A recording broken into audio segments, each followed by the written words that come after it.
Hello friends, எல்லாருக்கும் வணக்கம். ஒடிஷாவில் இருக்கிற மெம்பர்ஸ் எல்லாருக்கும் ஜெய் ஜெகநாத் நமஸ்கார். இப்போ என்ன பார்க்க போகிறோன்னா கத்திரிக்காய் சட்டுனி அப்படி சொல்கிறாங்க. எங்கள் வீட்டுக்காரர் ரெடி பண்ணுறாங்க பாருங்கள்.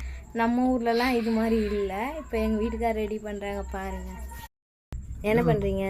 கத்திரிக்காய் சட்னி ரெடி பண்ண போகிறேன். ஓ, ஒடிசாவில் தான் சட்னி சொல்லுவாங்க, தமிழ்ல இது மாதிரி இல்லை.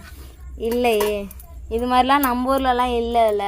சரி, இல்லைன்னா பாருங்க, இதில் இங்கே பாருங்கள் என்னென்ன மிக்ஸ் பண்ணுறாங்க பாருங்கள்.